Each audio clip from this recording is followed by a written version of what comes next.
be a topic. Question. Yes, how can I start? Well, I think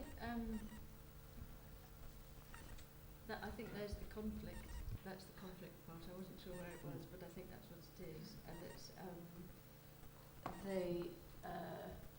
I think that the reality is that the archive is closed for quite a lot of the time, because there's again the sheer kind of physical complication of retrieving something, and the fact that the human being still does just have two eyes, and you can only look at just about one or maybe two things at a time.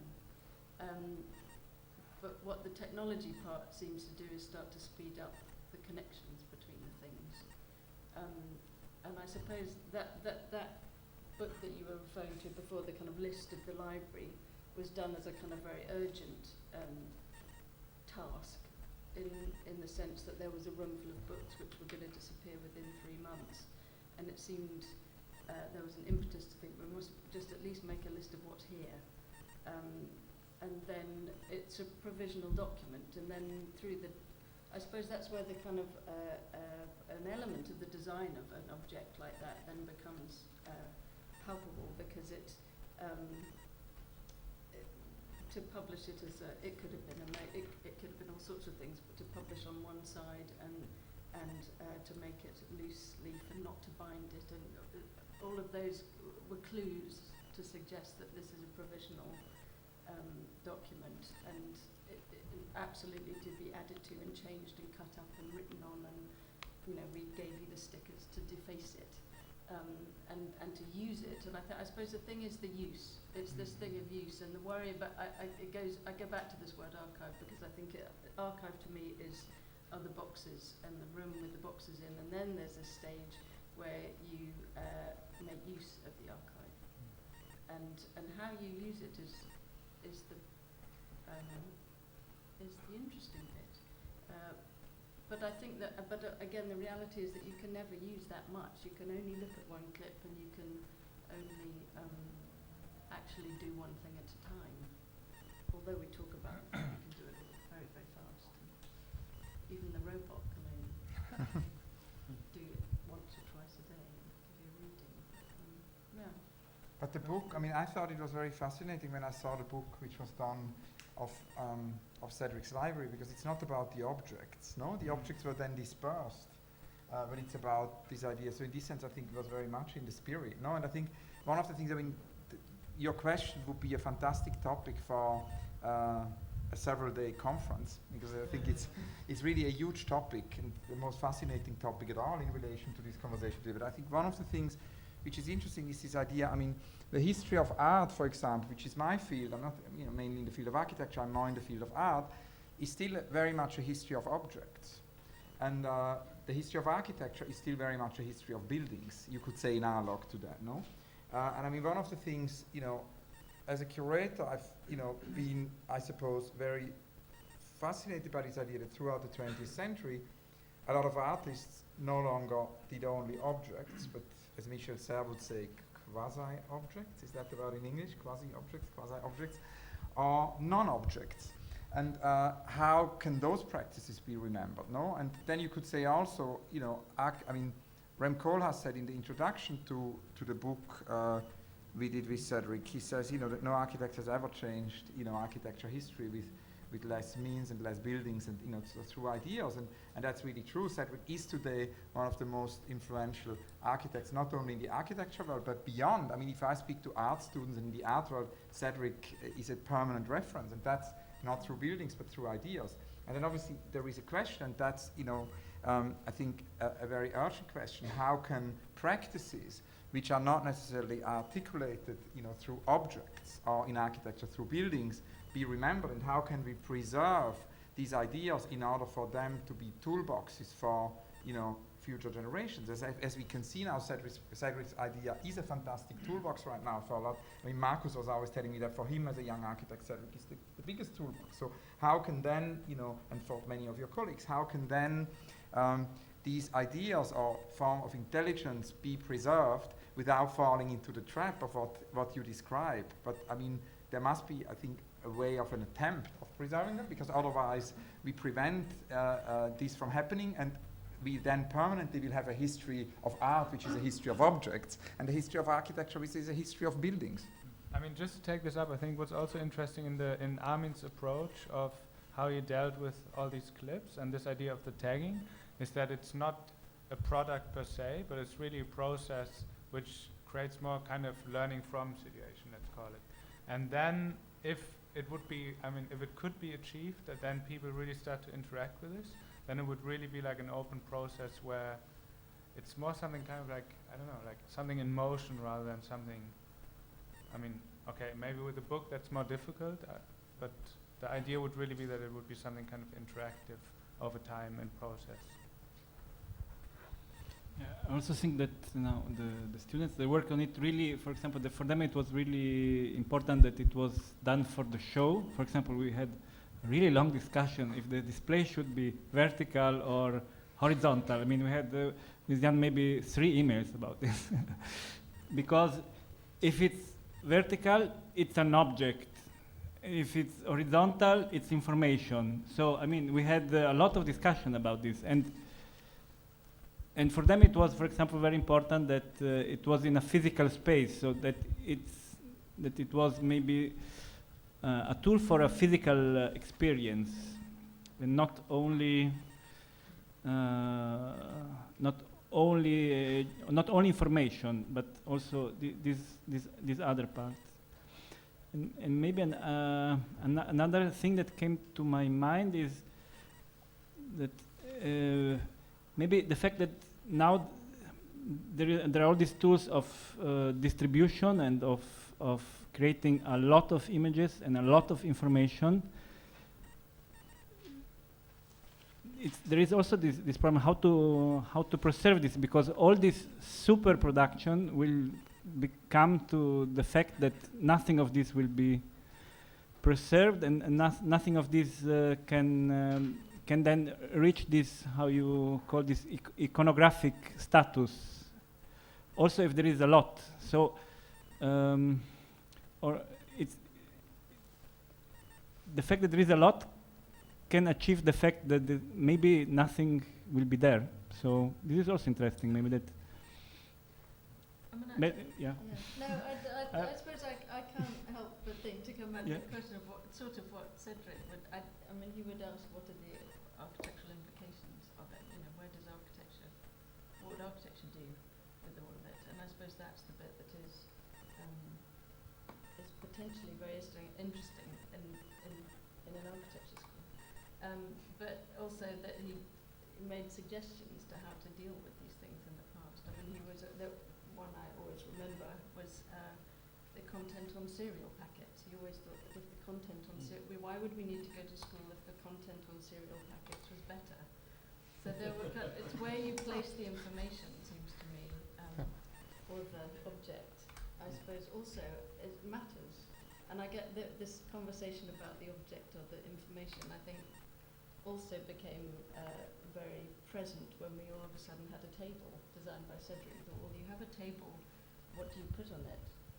And I suppose I enjoyed the idea of wondering what Cedric would have thought seeing one of his tables with this very beautiful screen on it. I thought it was going to be really ugly, but it was actually rather beautiful. Yeah. And I thought, and so you can't help thinking that that's, you know, suddenly you put these two things together and it's in a space and it's in a room.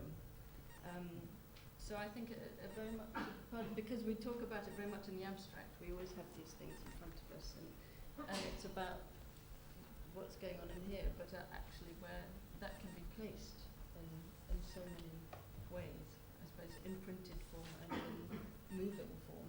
But it's also fascinating because, I mean, in terms of exhibitions, we know, you know, having worked with Cedric a lot on exhibitions, we know he's thinking quite precisely in the sense of that he always, I mean, when we worked on Cities on the Move, where he was such an inspiration, he always, you know, he made this drawing where he basically said the exhibition should be a complex dynamic system which should change wherever it goes, and it should sort of evolve, and so that inspired me then, you know, to do with Cities on the Move a show which would each time be a completely different story. So wherever the show would go, it would change.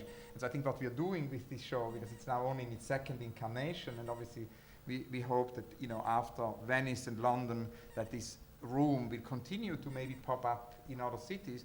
The idea is that very much as Cedric made this drawing, it each time would change and learn from the previous experiences and listen and you know, and then evolve and all of that. And so with exhibitions we know more or less precisely what was Cedric's idea, but with archive, I haven't really interviewed him so much about, I mean, you might know much more about it than me, but about archives, I mean, there's only one thought which came to my mind before when I listened to Schumann's question, which is this sort of whole idea of when Cedric talked about information and the way how information and knowledge is in exhibition, he very often talked about stochastic moments. And you know, he, for example, wanted museum labels to be stochastic. He didn't want them to be always there. He thought they could sort of pop up, and then sometimes when you come to a room, there is a label there, but then suddenly the label isn't there, no? And so maybe you could apply that to the archive and sort of, you know, have that sort of moment. But that's obviously an interpretation. I'm not sure if he would have agreed with that. A stochastic pop-up archive. Just last thing, with respect to that, is you use the word forms of intelligence. And if I, Samantha, Cedric Price was one of the pioneers of being interested in cybernetics. And so I'm wondering if there's, you know, I think there's potentially a really interesting link, or, you know, thinking of the archive rather than as a repository of dead things, right, which you somehow make. I really actually hate the word interactivity. I think it should be banned from all of our discourses. But, you know, that some, because it suggests that something only comes into being when it's someone, you know, takes it out of a shelf. You know, I would argue a book is always on, even when it's not being read. You know, I think so. So I think to think of the archive as a form of intelligence, which is potentially never stable, but in the way that the ambition of cybernetics was, you know, to map organic intelligence and see how artificial intelligence, these two things could kind of come together, to begin to think of the archive as a form of intelligence that also is you know, in that way, as opposed to I agree. I'm with you.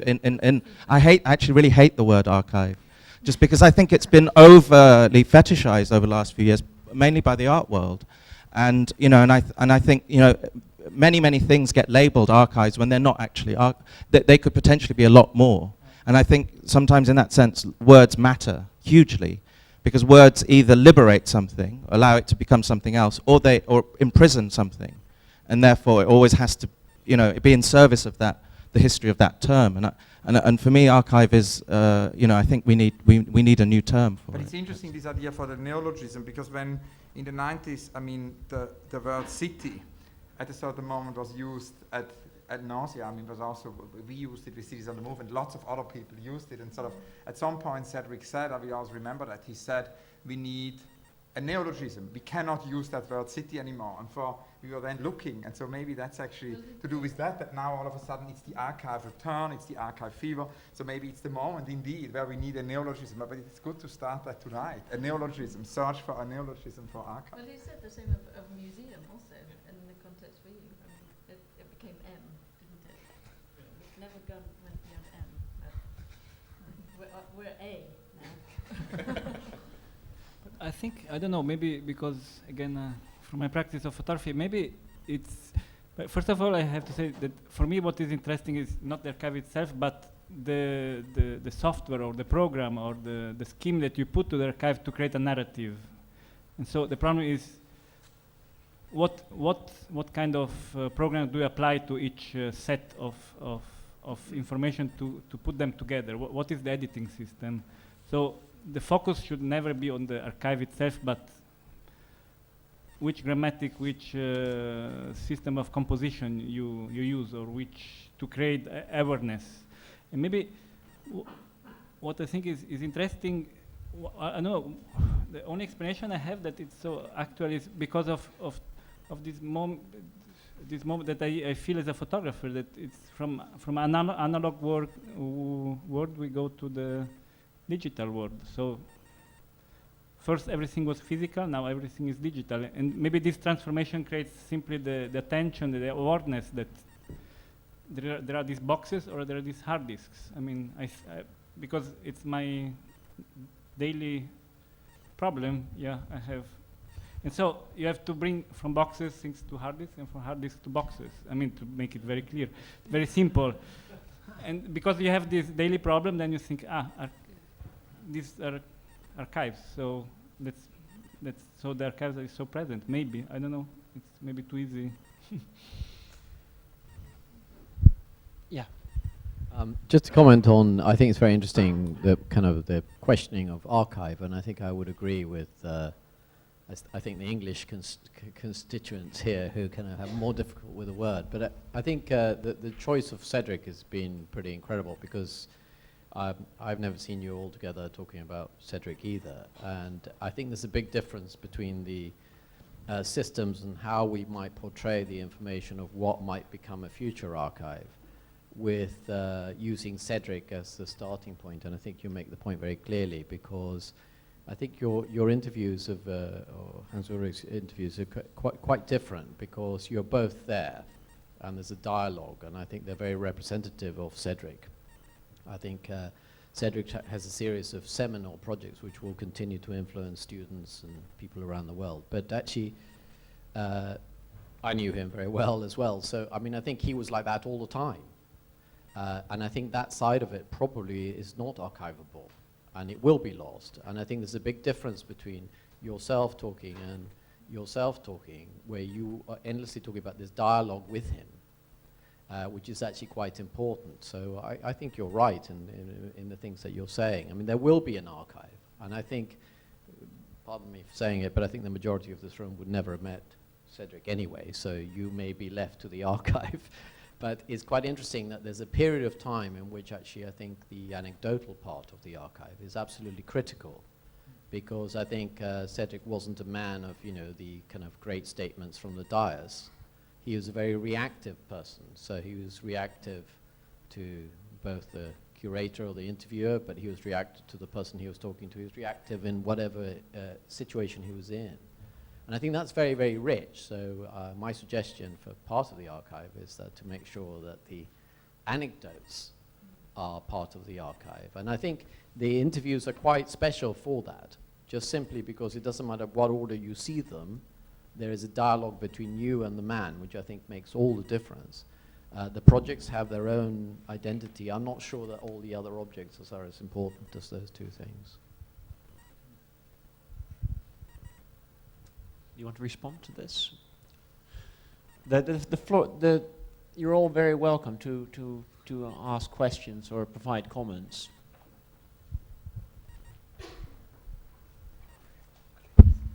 Yeah, I just wanted to ask what the kind of intention of the archive is, because I think that's kind of quite an important thing, is kind of who owns the archive and what they want to do with it, because ultimately, in a way, we haven't met Cedric Price, but then now you're kind of almost pimping him out to us, and so you kind of hold all the cards and all the power over his memory, and so I want to know, you know, what the intention is, and I think, you know, that's quite interesting. You know, Markus was talking about the archive that didn't let them in because it was sold, and so someone else owns it, and now there's kind of new rules and stuff like that.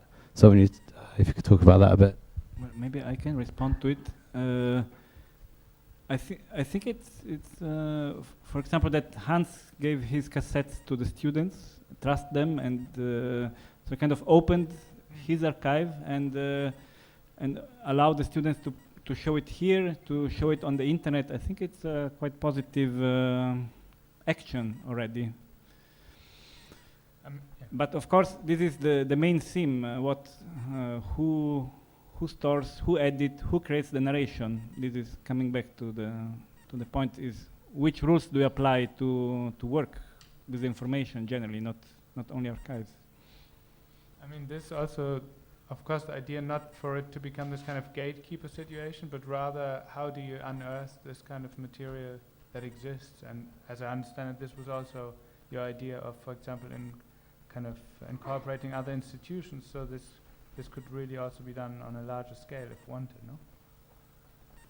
Yeah, and also a little bit it was also with the installation with my photograph in a certain way to give up the, let's say, the classical role that the artist chooses the edit or the narration, but to give it to the public. Of course, it's always a kind of play. There's another question. Thanks. This is perhaps an extension of the first question that was asked.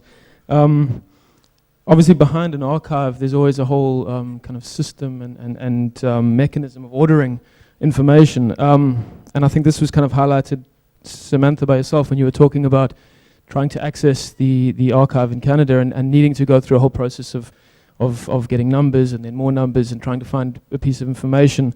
And Markus, you also mentioned this when you were talking about the fact that what looks like a mess in Hans Ulrich's archive in Berlin kind of relies in a sense on the knowledge that he has of where things are. So it kind of reminds me of the idea of a library book that gets misshelved, and if it gets misshelved in a big library, it'll perhaps never get found. And I think then of archives which are also in a sense which also fail. I'm thinking here, for instance, of the government archives in Abuja in Nigeria, which in a sense are a kind of Kafkaesque space of meaninglessness because there's no kind of access in a sense to some of that information. Labels have fallen off, they've been misfiled, and that then is a kind of repository of objects and information which kind of has no ability to be accessed. And I guess so that's just the question is how do we think about archives which are also kind of failed, perhaps? Well,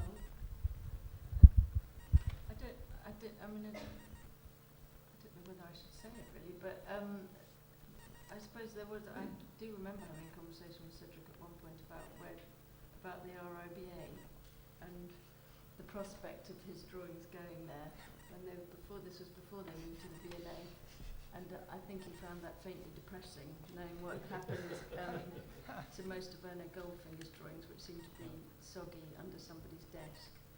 And I suppose that was quite telling, really, also about Cedric in some ways, and certainly something I never asked him about or pursued as a question. Why do you all of a sudden care where it all goes? And you're obviously thinking it should be around for posterity, but I suspect the great attraction of Montreal was also that they care for things beautifully, and they take great care in organising things. And he was, as an individual, was somebody who took great care in organising a system for his own work. And I suppose any archivist dream, really, actually, in lots of ways, because every job is numbered, every job has a name. He stamped every drawing. He was meticulous about his own system, which, when it comes to organising, that makes things quite a lot easier. But I suppose, in terms of the kind of question of whether it's a failure or not, I suppose, I think you're talking about a kind of condition, whether it's, I guess, of whether it's kind of really looked after in some sense, or whether it's considered a value, and then I think that gets quite difficult. But I think things should be looked after. So what happens to the soggy drawings under the desk? I don't know. That's somebody else's excitement, I guess, when you find them. That's the joy of the failure, isn't it? Somebody else's pleasure. And maybe also, it's got to do with, Dan Graham always says that, nobody really looks at the just past. And so obviously, archive, and that's maybe also why we need, a neologism has obviously to do with the past, not with the just past. And one of the things which I think is interesting is this idea that very often archives, I like when Picasso said museums are cemeteries, you can say archives in this sense are associated with something which isn't alive, no? And Felix González Torres was always telling me that he believes he could think about archives being deeply alive. So he, for example, made pieces where he would develop a type of living archive, and the piece would be that he would send to the museum or the collector who would have that piece on a regular basis, a document, and little by little that would grow and was a sort of an organic living, archive. And obviously that then also asks the question, how could one actually start to think about archives of things which are now or just past and not isolate them? One of the things is also that archives are very often sort of entities which are isolated. They're just, somehow like not porous or not open, and how could one start to think about what happens between, I mean, we need the neologisms. I feel now reluctant to say between archives, but we don't have the neologism yet, so we have a dilemma. So anyway, you know, what can happen between things, between that sort of notion of, that neologism of what we replaced about archive, and what's that in-between space? Now, we once did the research with Hans-Peter Feldmann and the students at the University of Lüneburg, which we then called by default, because we still didn't have the neologism, inter-archive, and was all about that space, you know, what happens. And that's the opposite of an archive being there and then at some point going into a museum or going into a collection and then being under a, you know, and then waiting. I mean, many archives wait years and years to then be digitized. That's another thing. I mean, I know of a lot of artists' archive, and I suppose the architects is the same. They end up in some museum, and then the museum doesn't have the time nor the resources to digitize it, and then it's very sad. There's just boxes which sit there, no?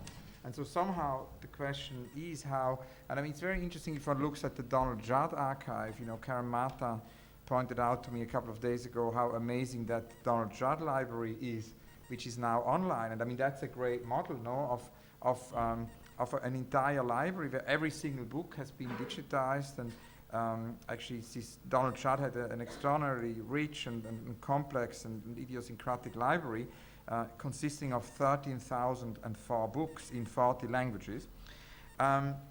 And you know, I really recommend you to visit this website, because it's totally fascinating in the sense of how this has been activated and assembled and sort of parallel to the catalogue raisonné which was done. And then obviously we can wonder, I mean, from the moment when we don't think of that as something, you know, dead, but as something alive, there can be a lot of in-between spaces between existing archives, whilst they still evolve, not once, you know, they are concluded or something like that. But this is somehow what I find so interesting about the exhibition upstairs, because that's in a way what this is for me, this kind of intermediate stage in a way where you basically move material which usually is kind of almost hermetically sealed into a space where, I mean, not to use this word interaction, but where somehow it becomes animated or it becomes alive and it can be dealt with in one way or another. And yeah, I mean, I agree also with your kind of that the choice of words, of course, is important. But I mean, I'm not sure if I so much agree whether a book is always on just because it exists. Because I mean, what I find sometimes quite difficult is when, like for example, this situation with the Merve archive at the ZKM, it just sits in the basement, and there's just no way that people can kind of deal with it. And yeah, I'm wondering, I mean, do you think then also this material in the basement is somehow, I don't know, active or can be dealt with?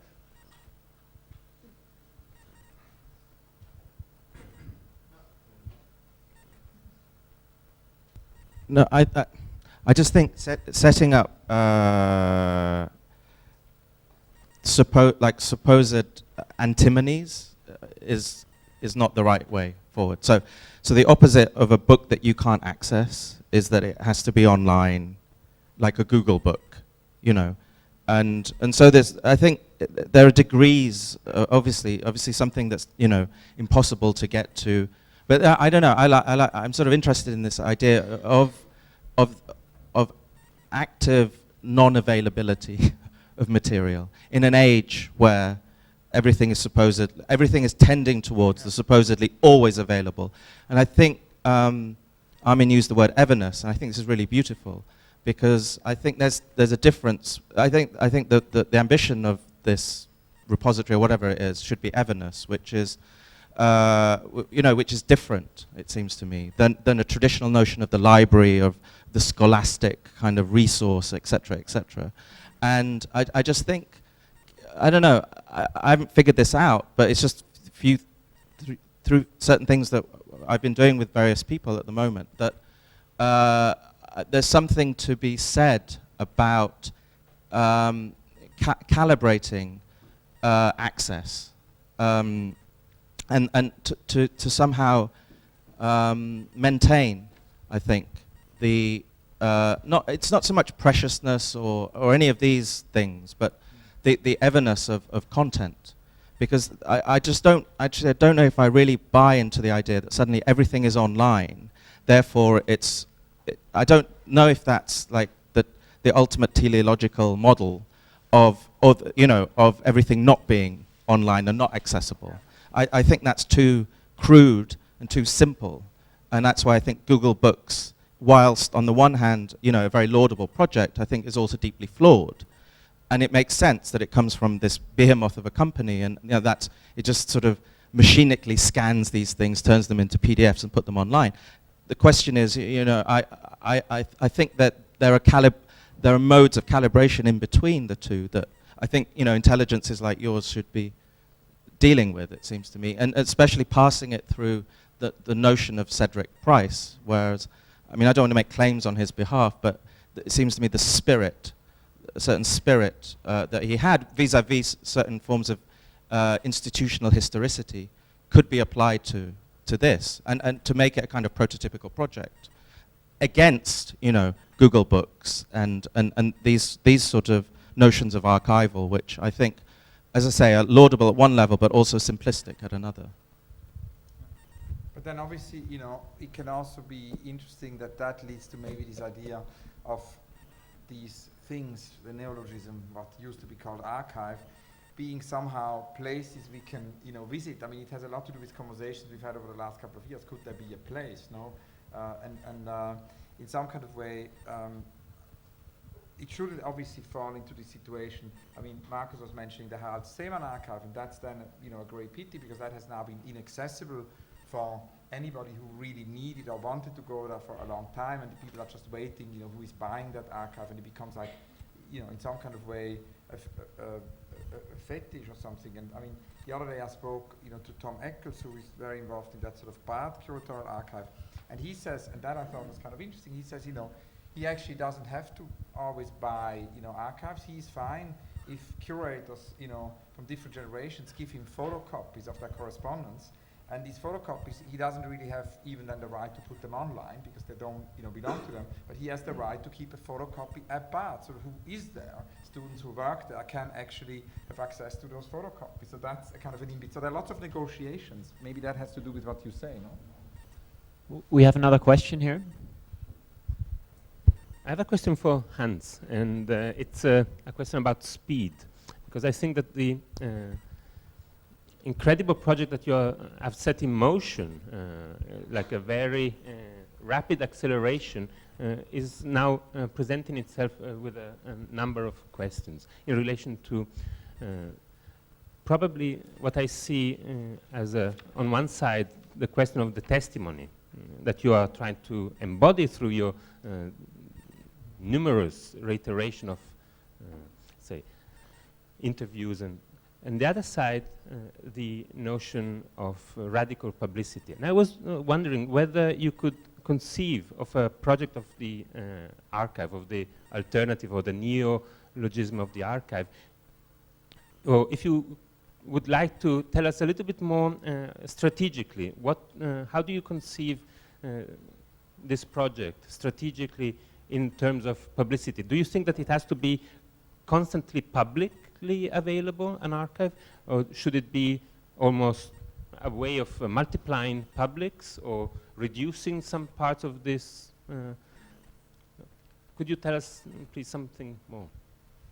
Yeah, I think, ideally, it would generate a form of new school, I suppose. I've always thought of it being a kind of a sketch for. In some kind of way, that's the kind of paradox that I've never really been interested in the idea, of archive. But that in some kind of way, I'm interested in the idea of production of reality, and my attempts to produce reality, which sometimes work and sometimes fail, produce a lot of, documents and a lot of, but in some kind of way, our dialogues with Cedric weren't about producing an archive. They were about this idea of producing a transdisciplinary cultural institution for the 21st century. And they were about this idea, could we revisit the idea of the Fun Palace, and what would be the Fun Palace more than 40 years later? And if you look at, if one looks at the interviews, that's what they always almost obsessively turn around. They are about this idea of producing this institution. Like many of my other interviews are about this obsession of how could we do a new Black Mountain College. There isn't a Black Mountain College right now in the world. How could we do it? what would it, so I speak to, I mean, it started with Georgi Kepes and now, to lots of other practitioners, how could we build that new Black Mountain College, and how could we, build something about the fun palace for the 21st century. And so in some kind of way, so I suppose that's what if that place will exist one day, it sort of has to do with that. It's not necessarily about the archive per se. No, not about the archive, but how about strategically then do you conceive the notion of bringing testimony always to a public? Does testimony have to be public constantly, and how do you analyze that? Yeah, I mean, that's interesting. I mean, I suppose in some kind of way, I'm interested in this idea that people who want to find it, can find it, but a huge part of the archive is, is still unpublished and all of that. So I think it's sort of, I mean, in some kind of strange way, there has never really been, because that what you ask would assume that there is a master plan, and that there is, or that there could be a kind of a master plan of how one makes information accessible. But I think in some kind of way, there isn't really a master plan. It's more a flânerie of some sort, It's a kind of a Robert Walser type of flânerie. So there isn't really a master plan of what is accessible and what is not accessible. It's situatively decided, And I mean, I think to give you a concrete answer, I mean, as I said, until last year, I've never shown the videos. They have been a totally private archive. I've only shown the text. Okay, then there came 2 requests or 2, initiatives. There was Armin's and Markus's initiative, and there was the initiative of Sejima in Venice. No, and I've always been very reluctant to show the videos in the art world, because if I show the videos in the art world, there will be the question: is this art? No, and that sort of question I'd rather not enter in. Is the curator now playing artist and all of that? So I decided not to show it in the art world. But then last year, interestingly enough, there were these 2 requests and initiatives. I mean, in the case of Sejima and Markus and Armin, there was this idea. It always comes from outside. This idea of would one show the archive? Because I would also never have done books. That also at a certain moment somebody had this idea that I could do a book of my interviews. I would never have had these ideas. I just have this activity. And then there were 2 very situative questions. And then in relation to Sejima, we discussed with her how could we do a portrait of an exhibition. I felt as a curator very interesting that Sejima would ask me to do a portrait of her exhibition, and how could that, and it was also a very interesting thing, because it was the first time I was in a kind of a more, in this situation of surrendering and actually doing something for an exhibition of someone else as a participant. And we did these interviews, the now interviews with Karen Marta and Bettina Korg and the Institute for the 21st Century, where we interviewed every single participant, in the Venice Biennale of Sejima, which one day will be a portrait. It's one way how one could actually have a memory of an exhibition. It ties in with what I said earlier. How do we remember exhibitions? We have slides and photographs of the installation. All these things of the architecture of Venice Biennale, they are now dispersed all over the world. Exhibitions are not being collected. They are not held together. So it's one form, and it's something I've never done, so I thought that was interesting. So I decided to do it out of that, reflection. And also Sejima designed the space. So it was together with Nishizawa. So the idea was also that, because I said, it's not something I would want to decide upon how this is presented. They are the architects, and so that was the great collaboration, that I would do somehow the software, I would do these conversations and the content, and they would come up with the form and the way how it's spatialized, no?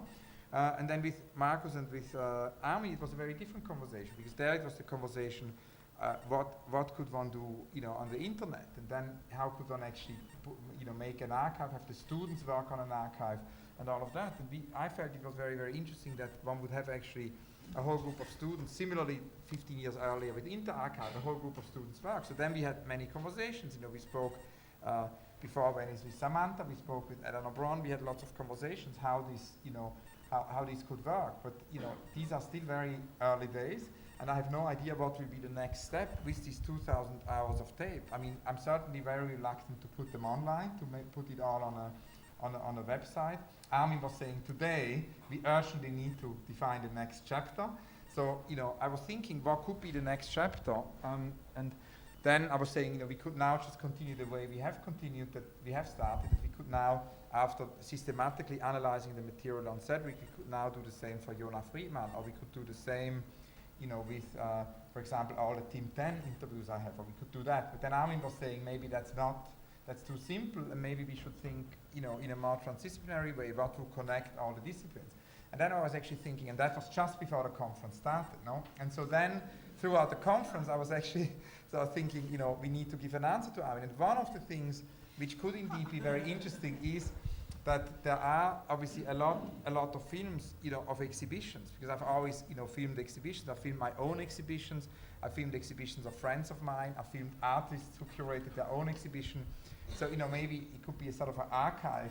That could maybe be a next thing. There are maybe about 50 hours of footage I have of exhibitions, and that sort of whole idea that, very often in terms of documentation of exhibitions, it's interesting, and that will connect science and literature and music, because it's exhibitions like laboratorium and things like that. But anyway, it's very early days.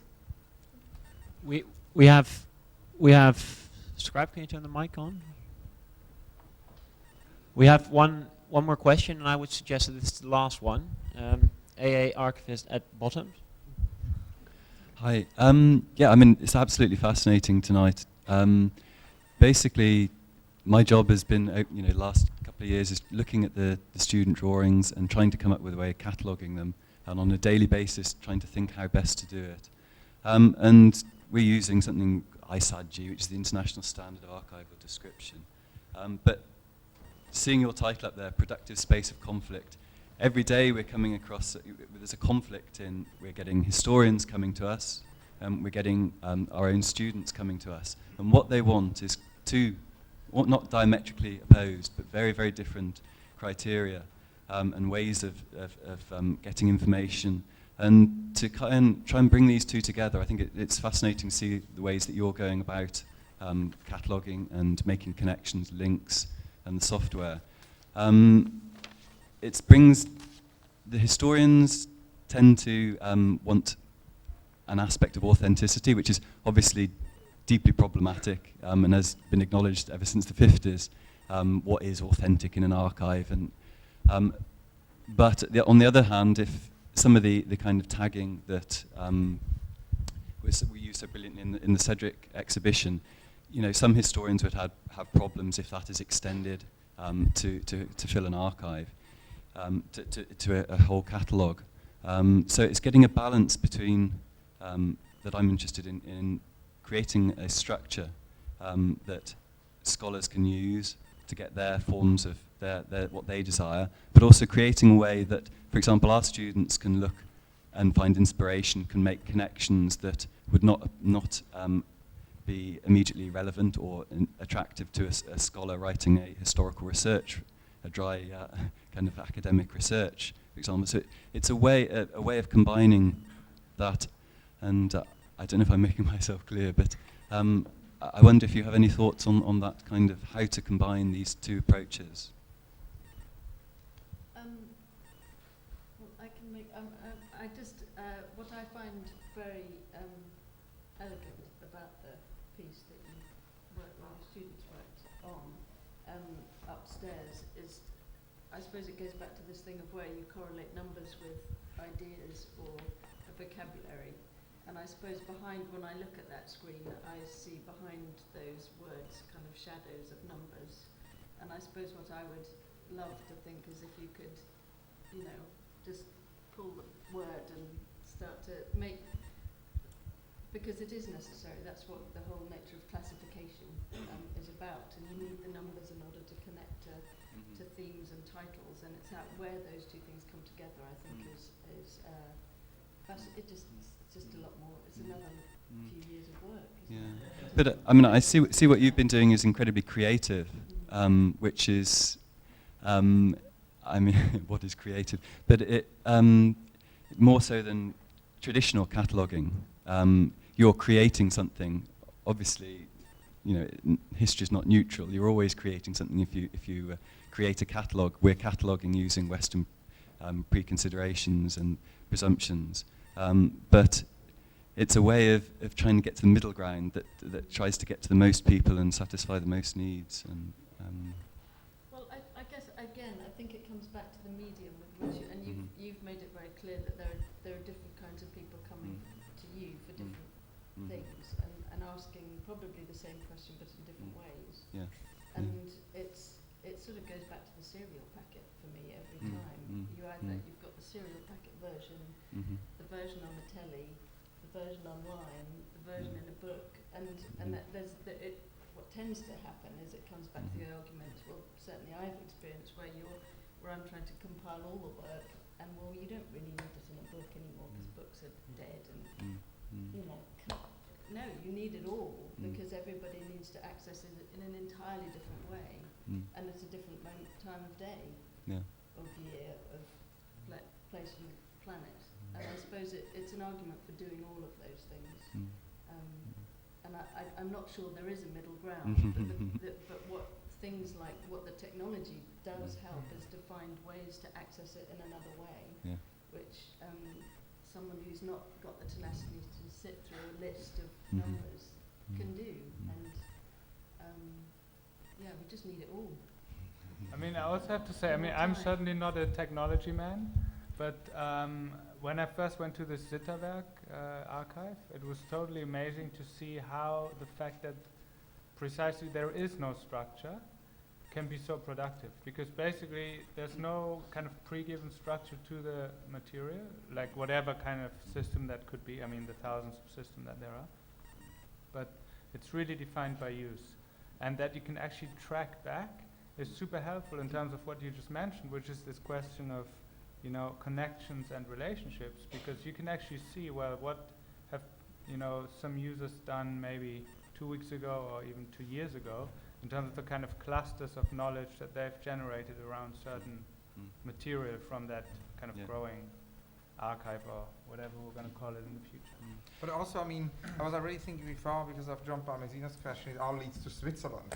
And Switzerland, in a funny way, you know, I mean, what we haven't spoken about, Markus, is your whole, you know, thinking around this idea with Schlinn, because there was this whole Schlinn, you know, situation. I mean, that was an interesting thing, because that was another, I mean, parallel, very different idea to the idea with, you know, with Karlsruhe. Was it that suddenly there was this mayor in a Swiss village in the Unterengadin, super remote, you know, who wanted the archive, and we had a very interesting discussion at that time. And it was also about, I mean, it was having a very sort of physical sort of idea of that was a place. Yeah, I mean, maybe this would take us too far now, but I mean, the idea, of course, was that, again, one would kind of make available this material to a larger public, but not a public, for example, an urban public that would just walk in and out, and it actually comes interestingly back to this question that Schumann raised about whether something should be kind of constantly accessible, because there this idea was really that you would put it in a remote place, so that people that want to work with this material really have to make a kind of effort. So they would have to get, you know, fly to Zurich, get in a car, drive for 4 hours, and then spend like a week there to really deal with it. And then could be snowed in for weeks and not get out. Avalanche. It is actually the answer to Schumann's question. Yeah. Can we have one more clip? Yeah, let's finish with the clip. Oh, That would be can we good, finish no? with the clip? Yeah, Would be absolutely. great. Let's finish with the clip. Yes, we have that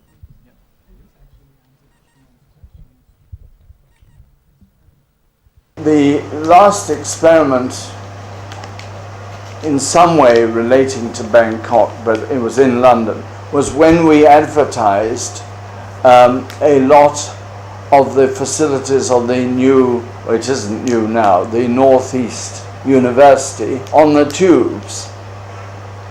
So actually, although the people were the same, once they were traveling on a tube and they read about a static thing called a university, they started to think, that part of the university isn't static because I'm reading about it while I'm traveling to somewhere else. So it's rather like place settings. On a university that I was involved with, well, it was a teacher's training college or something, but you got free place settings underneath plates in restaurants, which as you ate your pork and beans or hamburgers, the plates were always glass, and the place setting had the message, of this new educational facility, which was rather like the Open University. It didn't have an age limit. You could start anywhere. Now, back to something else we were talking about. The fact that you'd had a good meal and finished it because the plate was clear glass and you could read something else. It was the right order. You'd had a meal, you were static, you'd enjoyed it, and you knew that you'd enjoyed it because the plate was clean. If it wasn't clean, you hadn't enjoyed it and you couldn't read the message. So it's worked for you. And so the initial contact with thoughtful people, well fed, was through the bottom of a glass plate. And that's the best way to hear about universities and things like that, you know, after your meal. That's great. Not I'm working so that when I'm old I can buy very expensive meals. That's the wrong way. That's not what one should go to university. Thank you.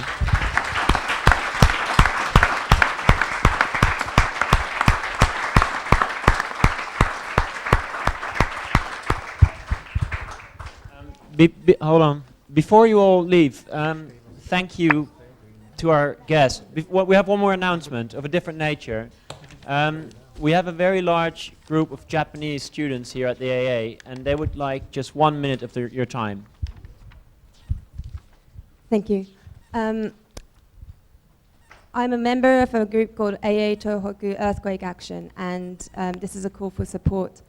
As a result of the recent catastrophe in our home country, we formed a group, some members of the school formed a group to support the victims in the North Japan. Our first fundraising event will happen this Friday and in the balcony of AA, and we will be serving Japanese foods and drinks. And as a part of a donation system, we will be selling raffle tickets. So please, if you have some spare change to support the situation, we will be selling the tickets just there by the exit.